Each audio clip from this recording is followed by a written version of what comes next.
Hi guys, welcome to We Vote.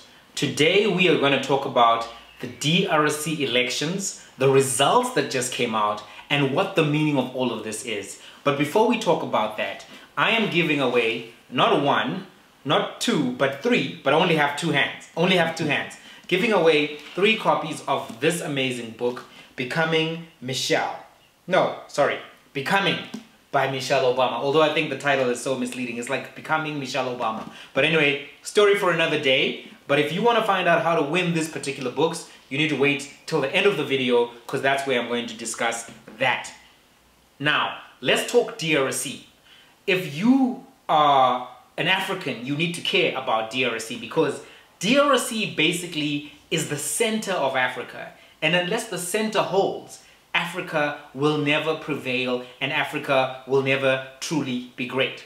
That's why we need to care about what happens in DRC. But what happens in DRC also affects what happens in Rwanda and also what happens in Uganda. Those are the 2 neighboring countries which are the most important in terms of the geopolitics of Africa. So DRC is an important geopolitical bloc because it's at the center of the continent.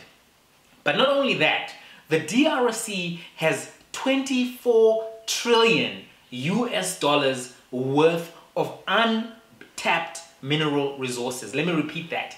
24 trillion US dollars worth of untapped mineral resources. It's got 30% of the world's diamonds reserves, over 60% of the world's cobalt, a significant amount of the world's copper. Now, cobalt is what matters to Elon Musk and all of these other electric car manufacturers because it's the essential ingredient to their batteries. Without cobalt, there is no Tesla, there is no hybrid Toyota. What is it called? What's that Toyota called? I can't remember it right now. But you don't have those cars. You don't have most of the smartphone technology that you have right now because you need cobalt for all of those to operate. So the DRC is very critically important from a mineral basis because it has actually got more wealth in it than some of these oil-rich countries. And it also has oil, by the way. It also has the most fertile land in Africa. So it's pretty significant. Now, the elections just happened.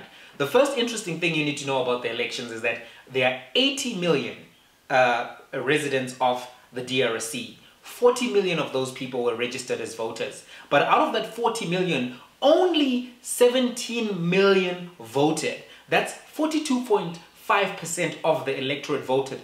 Part of that is because 3 cities didn't get a chance to vote and because of the Ebola outbreak, but that totals to about 1.2 million votes that are not accounted for from those 3 cities.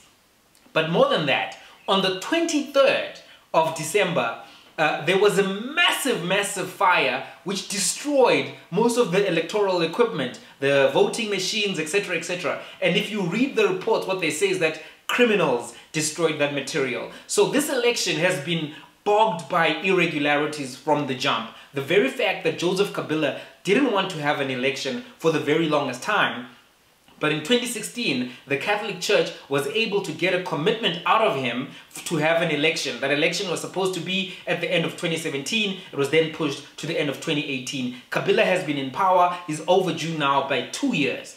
And round about the 23rd, when the elections were supposed to happen, a fire breaks out, burns all the electoral materials. Ebola breaks out, you can't have votes in 3 cities. So the DRC election has been very interesting from that perspective.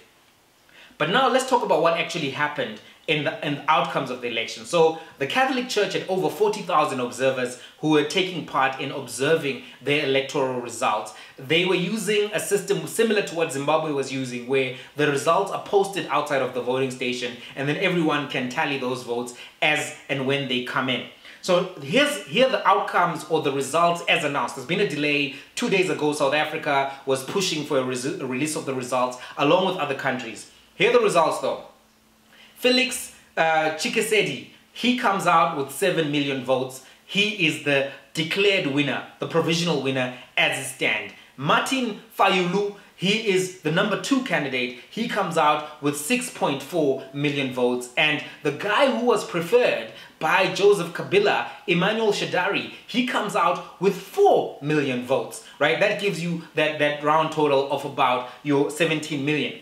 Now, what's interesting is that there are reports, there's no evidence to support this, there are reports all over the international media, the Western media especially, that the presumptive president right now, the provisional president, who is Felix Tshesekedi, right? So Felix, apparently he's made a deal with Joseph Kabila and his preferred candidate for some kind of a power coalition agreement when he gets into the presidency. And Martin Fayulu right now has declared these particular elections a coup and is not accepting the results. He's going to go to the courts. The AU has not ratified those results. They've not congratulated anybody. They've said that these results need to go through the due process. What's interesting though about these candidates, and I think it's important for you to know when you make your own assessment about how to think about these elections, right? The guy who was supposed to be the leading candidate, the one who was going to win the election, Martin Fayulu, he has worked for ExxonMobil, which is an oil company, for the longest time.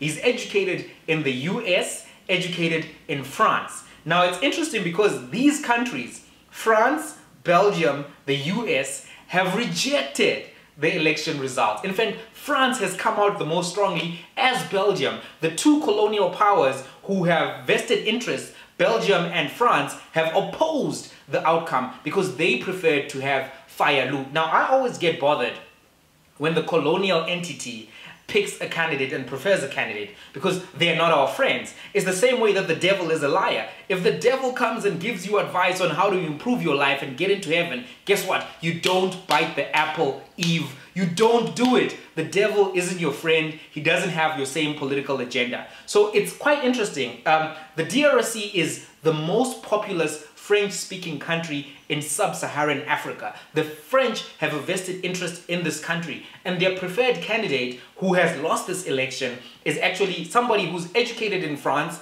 but also somebody who's worked for a major oil company. One of the worst oil companies on earth, actually, ExxonMobil. Go Google them. Do yourself a favor. Find out what ExxonMobil has done in the world. They're no friend of the environment, and they're no friend of the global community at all.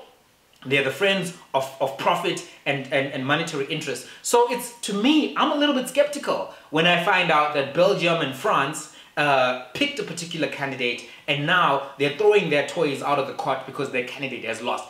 In fact, it's so bad that the UN Security Council is going to have a meeting today on Friday to discuss the electoral results in the DRC, right? So what that means is that even though 10 people were killed in Zimbabwe, even though there were electoral irregularities in Zimbabwe, multiple of them, there was no UN Security Council meeting. But now, in the DRC, this area with 24 trillion US dollars of untapped mineral resources, all of a sudden when the West doesn't get its preferred candidate, the West throws out its toys. I don't know what you should take from that.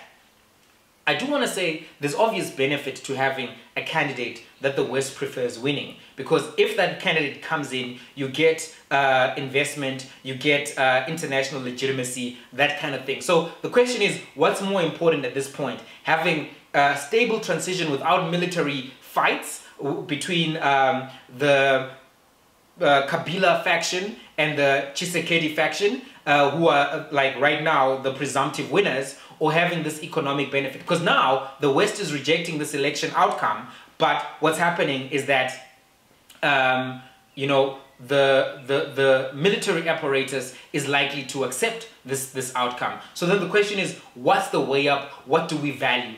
In my view, I'm skeptical of both, but I do think that the most important thing that the DRC needs right now is stability. They need to have some transition to a democratic apparatus, right? It's clear to me that this election was very irregular. It's clear to me that the very fact that Kabila is accepting these results, that is backing Tshisekedi, is evidence that Kabila has been promised a safe, you know, life post this particular election result. I want to say something very interesting though about the DRC, just in conclusion, just something that you must think about, is that, do you know that the DRC has not had a peaceful transition to power ever since its inception. In 1960, Lumumba won the election, and he was very, very aggressive towards the Belgians. And guess what happened? John F. Kennedy, JFK, the one you know and love, he teamed up with Mobutu Sese Seko in Belgium to kill Lumumba. So America's hands are very, very stained when it comes to DRC, because they were one of the people who've destabilized the DRC from the onset.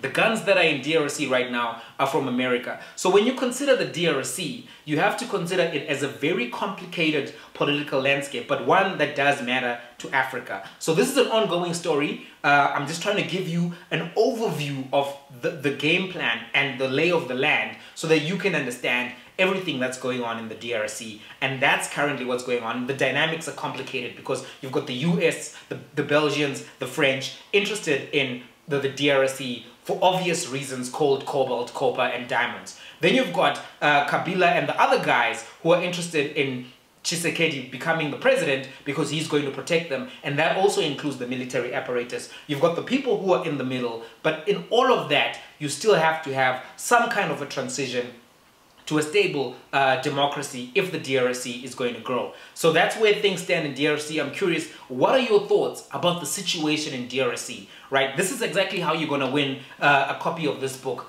Like the video, make sure you're a subscriber to the channel, and give me a comment about your thoughts about what's happening in the DRC, right? And what's going to happen is that this competition is only going to be limited to the first 30 comments. The first 30 comments. Obviously, you have to be a subscriber. The first 30 people to comment, we're going to pick 3 people from that list in a raffle to win 3 copies of this amazing book by Michelle Obama, Barack Obama's Secret Weapon. That's all the time we have for today. Thanks for watching. Catch you in the next one.